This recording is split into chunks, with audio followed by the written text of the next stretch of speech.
You know, it was busy. A lot of people are taking advantage of this time to get ready for the time when we're back to work. And a lot of people are working, but not as many as there were. And your numbers that you're showing up here are kind of bearing that out. A lot of agents have stopped working right now. This is the time, this is the tortoise and the hare, right? This is the This is tortoise it. and the hare, classic tortoise and hare.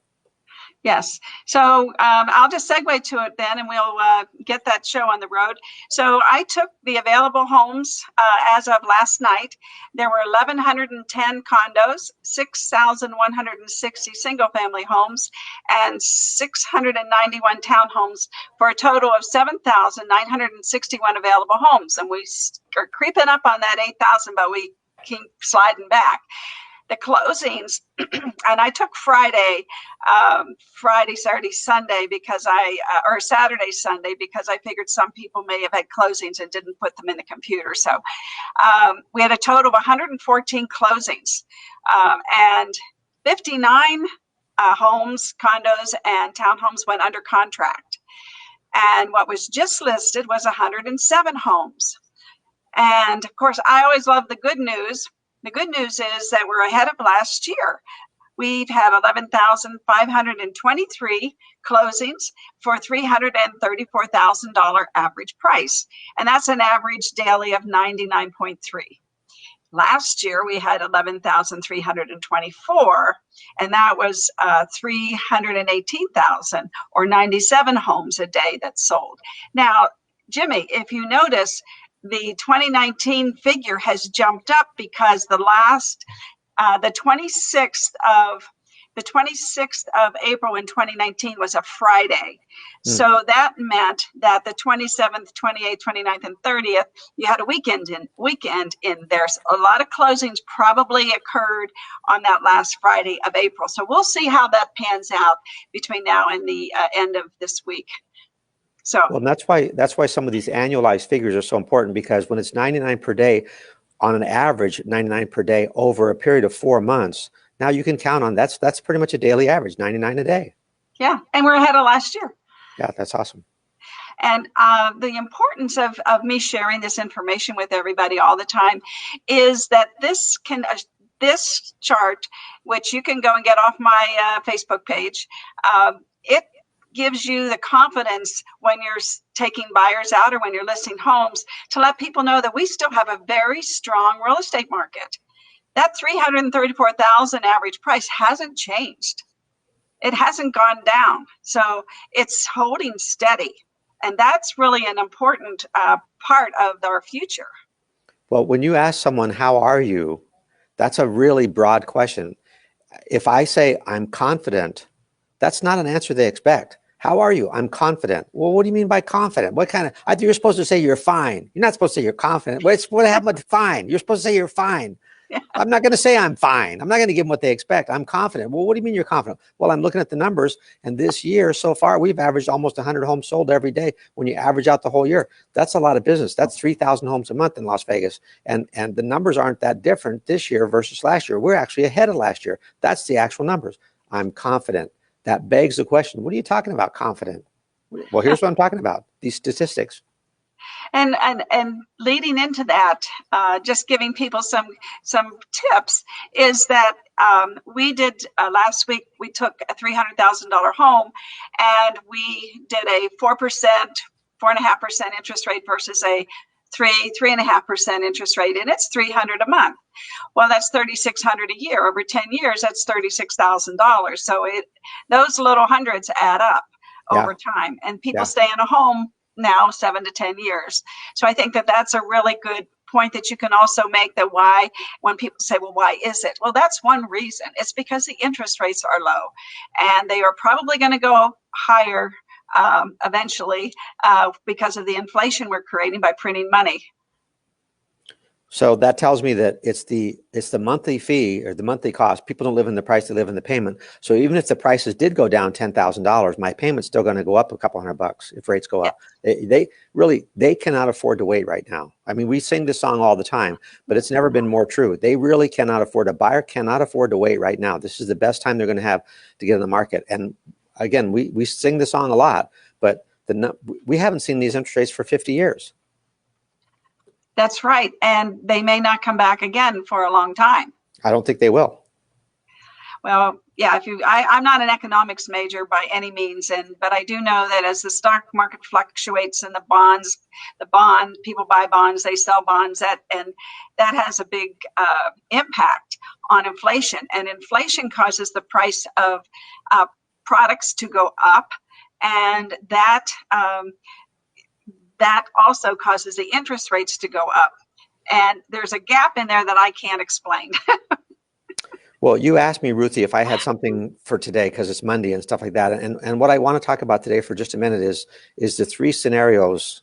The three scenarios. When somebody says, well, I'm not really sure I should buy, or you can sense they're hesitant. Listen, you know what? I can sense you like the house, but you're not really sure if you should pull the trigger. Let's kind of walk through this.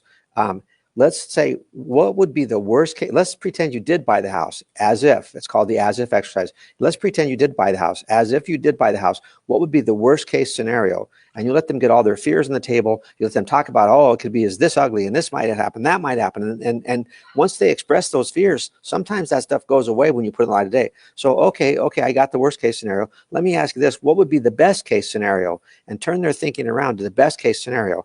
And when you do that, don't help them with this right away. Let them get some of this on their own. Find out what's in their head. Can they see the best case scenario?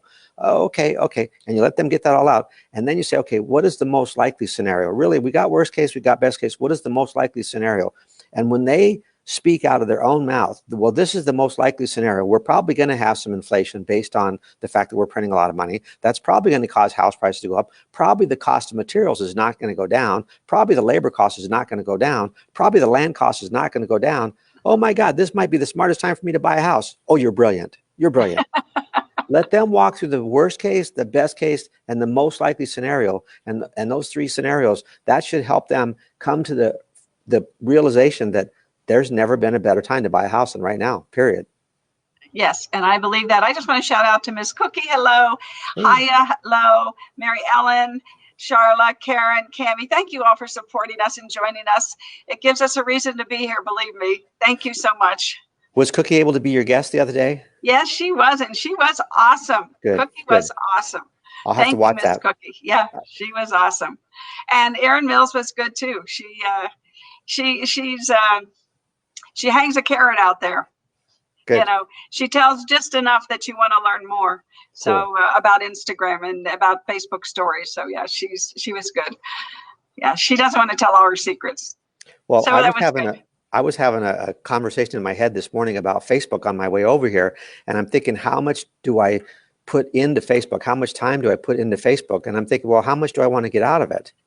How much I want to put, if I want to drive my car, if I want to get something out of my car, I got to put the gas in. And the more I want to use my car, the more I want to get, the more gas I got to put in. And gas for Facebook is your time and attention. And you've talked about the 5-5-5-5 thing many times, Ruthie. But the fact is, if they don't put that in, they're not putting the gas in. They can't drive the car. Facebook is a tool. You got to put the time in.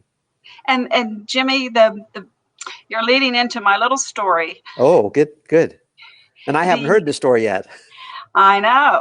So the interesting thing about any type of marketing, and let's just talk about Facebook for real estate. Have you heard the purple ocean story? I've heard a blue ocean strategy, but not purple ocean. No. So coloring the ocean purple. So there is a thief detector dye. And if you touch it with your hands, they turn bright purple, and it lasts a long time. It's very hard to get that purple dye off of there. If you take that same purple dye and you put it in a swimming pool, it turns the water bright purple almost permanently. Wow. If you take that same dye and you put it in the ocean doesn't change. So there's a moral in that little story. You need to find a swimming pool. You need to find the people who want what you have to offer. And Facebook gives you the opportunity because it allows you to target an audience that wants what you have. And that's the first premise of the new marketing age of the internet, is targeting the people. And it's okay to say, if this isn't for you, it's okay to eliminate people in your marketing. Are you happy renting? Maybe you don't want to have 100,000 in net worth in 5 years. You know, you need to focus on the people who want what you have to offer. And the way you get people's attention is to give information and to give them what they want. Maybe you target an area where there's a high school where like you have to do some homework. Jimmy, right? Work, work, work. So you have to go and perhaps, let's say, one part of Summerlin has a particular school, and you look at the history of the houses that sell in that particular area, and you see that they move very quickly, right? So you might want to target that area to buyers who want that type of school, because guess what? They're buying those houses and why not buy them from you? So remember the Purple Ocean story. You can't market to everyone. Find the people, find your purpose, find the people that you want to market to, find the area that you want to market to, and focus. And Facebook lets you do that. And that's why you want to continue to do the 5, 5, 5, and 5, because you want people to spread the word. And this is the difference between broadcasting and narrowcasting. Broadcasting doesn't work. If it's for everybody, it's for nobody. So you got to target your audience. And speaking of that, in May, we have 3 Zoom classes. We have an agency contract in May, we have a contracts class in May, and we have the technology class in May. And the technology class is being rewritten. And Ruthie, the first hour is going to be about Facebook. And you're going to get the outline today or tomorrow from my tech guy. He's made some tweaks to it. We're going to ask you to make some tweaks to it because Ruthie's going to teach that class with me. It's a 3-hour CE class through Agent Formula and Be Live, the studio here. But I want to just say this right now.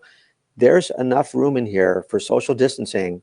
If the Zoom platform is not working for you, you can show up and take the class here. Now we have room for what, 12 people, Ruthie, in the classroom here?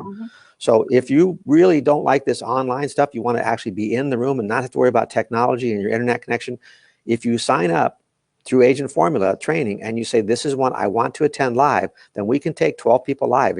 And the technology class that's coming up, Ruthie and I have done classes together, but this one I'm really counting on her for this first hour because it's all about your personal website and Facebook. Those are the 2 things. And we'll talk a little bit about YouTube the first hour. So you'll be doing the heavy lifting the first hour when we do that tech class, Ruthie, just so you know.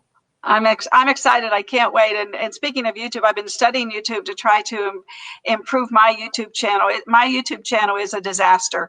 And so I have a big project ahead of me. I worked on it yesterday, almost 4 or 5 hours. And it's a project, but at the end of the day, my goal is to get 1,000 subscribers in the next 3 to 4 months. And now I have 126, which cool. No, it's not cool. It's just, it's cool. You have an aspiration to multiply that times 8. You have an 8-time multiplier. You have to go from what you have to 1,000. That's 8 times. That's pretty cool. If you can get that in a month, and we know that Google owns YouTube, and it's the 2nd largest search engine. People, they just tool around in YouTube. They just tool around. They play with it. Well, I had someone do a lot of the work for me, but they weren't marketing oriented, and I thought they were, but they weren't. So I have all the videos up there. I just have to go tweak the descriptions and a few things. But anyway, I'll be prepared for your class, for our class. Well, and what you're talking about is the balance. I mean, Buffini talks about the 3-legged stool. One of your jobs is customer service, working with buyers and sellers. One of your jobs is marketing, and one of your jobs is the financial management. That 3-stool analogy that he uses. And for a lot of agents, they're great with customer service. They can work buyers and sellers like crazy. They're really good with people. But when it comes to the marketing part, that's where they're weak. And that's where the Facebook and all this stuff, the YouTube channel, that's where that comes in. And Brian Buffini says, you know, customer service is your job, but marketing is your business. And he says there's 3 times as much impact in your business with your marketing than there is with your customer service. Customer service is great for referrals, but marketing, staying in front of those customers, that narrowcasting, that rifling in on those people that you've worked with in the past. What's the message you send them? Do you send it to them on YouTube or Facebook? How do you communicate with them consistently so that they're sending you business? In the Buffini class the other day, he talked about somebody that had a lot of people in their database, and they pared back their database to a lot smaller number, and they got 93 referrals the next year from narrowcasting, focusing on those people that really like them, marketing to the right people with the right message. And that's what marketing is all about. Do you have the right message? Are you sending it to the right people? there was a comedian in New York, and he's pretty famous.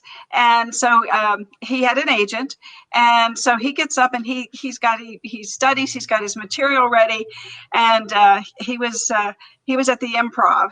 I don't know if you've been to New York City, but it's a comedian spot where you go to hear the up and coming comedians. So he was just jazzed to do this show, and he's delivering and he's telling these jokes, and nobody's laughing.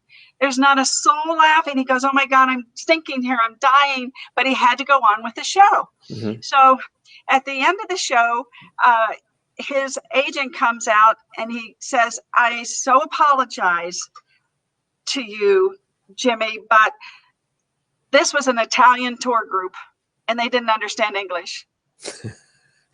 They were marketing to the wrong people." Yeah. Right? Yeah. So you have to think about, you cannot color that ocean purple. Got to be the right message to the right people. And you got to have both pieces. You got to have the right message to the right people at the right time. And that's the definition of strategy. And that's the problem with my YouTube channel. But you see, knowing that there's a challenge is half the solution. Figuring out, okay, I better learn some Italian. Yeah, if you want to subscribe to my page. Anyway, it's funny. I don't know about Italians, but I know about the Irish guy. Did you hear about the Irish guy? No. This Irish guy goes into a bar and he says, I'd like a bottle of your finest Irish whiskey. So the bartender brings it over, and on the stool next to him, there's this lamp. So he figures, well, what have I got to do? So he rubs the lamp, and this genie comes out, and the genie says, "You have 3 wishes, my friend." And the Irishman looks at this bottle of Irish whiskey and he says, I want this bottle to never be empty. And the genie says, "Poof, you got it." So he drinks the whole bottle of Irish whiskey and he sets it on the bar and it fills up again. And he drinks that bottle and it fills up again. This is amazing. The genie says, "You have 2 more wishes." And the Irishman says, "I'll have 2 more just like that one." That's cute to me. Where do you find these cute stories? That's really cute. I like that. We're going to have to really focus on what we're marketing, who we're marketing to, what mediums we're using. How much are we using YouTube? And there's a balance there. Not everybody's on Facebook. Right. Not everybody's on Facebook. So, but you're not marketing to everybody. So that's my strategy for social media is you market to the people that are there. And how many houses do you want to sell a year? And how many people do you have to be in front of to sell those houses? And it is all a matter of how you target. And your strategy for focusing and offering value to people who want to live in 89135, let's say, and talk about the schools and give them information about the new homes that might be there. Focus. Well, we know that Google and NAR did a white paper, and they said to the consumer, what is important to you about your real estate agent? And there was 4 things they said. There's 4 things. Number 1, I want a hyper local expert. I don't care if you know the whole market, but I need to know 89121, what schools are in here. So that's what you're talking about. Are you a hyper local expert on something when you're talking to them? The other thing, one of the things they said is, I want an agent that is tech savvy.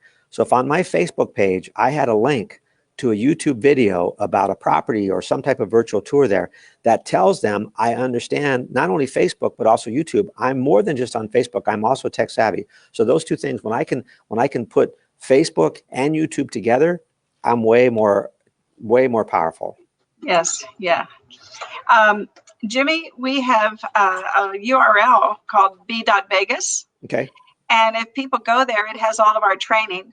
And we have, like you said, 3 classes. If you want to repeat them for the people that just joined us, we have 3 CE classes in May. Now, these three classes, they're $150 each, correct, Ruthie? $150? No, they're not? No, they're $10. $10. Oh, man, that's, shoot, I can afford $10. We're going to have a class on contracts first. I'm sorry, agency comes first. We're going to do an agency class first. Then we're going to do a contracts class. And then the last class we're doing, the last week of May is going to be on, it's called the top 6 tech tools, the top 6 tech tools. And we're going to talk about your website, which I have an agent formula website. So I don't have any part of Ruthie's company. I just use it because it works. So we have website first, and then Facebook and YouTube are the first hour. How do you market with that? And then that's how you capture people. And then how do you communicate with them? There's going to be a couple other pieces. The class is kind of laid out, but it's a tech class. And the consumer wants an agent that's tech savvy. Don't tell them, show them by giving them the DM on Facebook or even Instagram. They have Instagram instant messages too. Yes. And Instagram videos. Yes. Oh my goodness. I know what OG stands for, but when I heard IG the other day, IGM, was that Instagram message? Is that what that is? Yes. Yeah. Yes, it is. I got Yes, to learn a it new is. alphabet. Well, you do. And then there's TikTok. That's another up and coming platform. Yeah. So these platforms, you just have to pick.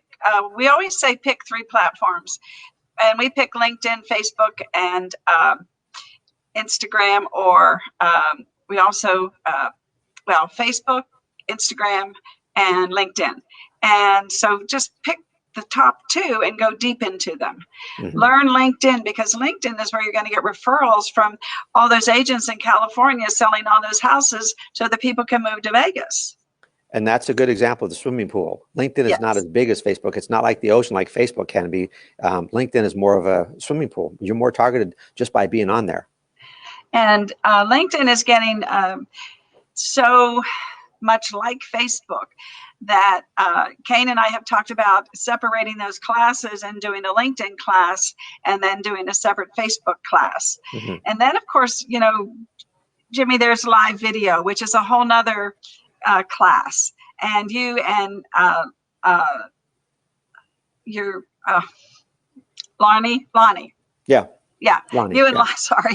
you and Lonnie did the 3 videos so that she can start working those leads. And I'm looking forward to sitting down with her this week and showing her what to do so that she can start working them. It's the journey of 1,000 leagues. That's what it is. It's the journey of 1,000 leagues. It starts with the first step. You got to take that first step. And I just read that if you hit a dead end, that's a good place to turn around. Right. That's a good one. That's a good one. Yes. If you hit a dead end, it's time to turn around. And there's so many opportunities out there, though, too. And I think what Seth Godin said is you have to have patience. You have to have empathy, and empathy means that you have to give people information. Patience means you have to keep giving them information. And then finally, you have to be available when they're ready to make a purchase or want your product. So and then there's another thing that I'm studying right now, and that is, and Jimmy, you might know more about this than I do, but it's abundance versus, you've said this, and I don't remember how you Scarcity. say it. Abundance versus scarcity. Yeah. Yeah. And I'm going to take that marketing tool and convert it to English language and use it to create a Facebook session, because there are ways to do that in Facebook and in Instagram and in LinkedIn. You give people something that they want, and then you take it away from them. Well, if you're in real estate, you're a business owner, and a really valuable exercise for you to sit down now that we have some time to do this is set yourself up a series of index cards and write one thing per index card. If you wrote LinkedIn on one index card and Facebook on one and my listing process in another card and my buyer's process on another card and my financial process in another card, and you get all these cards together and you mix them up and you go through the cards 2 at a time. Between these 2, it's called bracketing. Between these 2 cards, which one is more important? That goes in this pile. The one that's least important, they lose. Then you go to the next 2 cards. You're only making a decision between 2 cards. When you're done, you're going to have a little set of cards. You take those sets of cards, you mix those up, and you take the first 2 cards. Whoever wins goes back in the winner's pile, and the other one goes in the learner's pile. And you go through this. With about 4 versions of this, you're going to figure out these are the strategies I need to pay attention to right now, because it's overwhelming. I mean, we talk about Buffini's training, and we talk about being on Facebook and working on your website, and there's so many things out there. How do you decide what's the most important thing? And the bracketing exercise is one way to do it, where you operate your business, where you do the most important things first. In the 7 habits, one of the habits is first things first. And Stephen Covey says that when they get called out to do a training on 7 habits, they give the training and they follow up.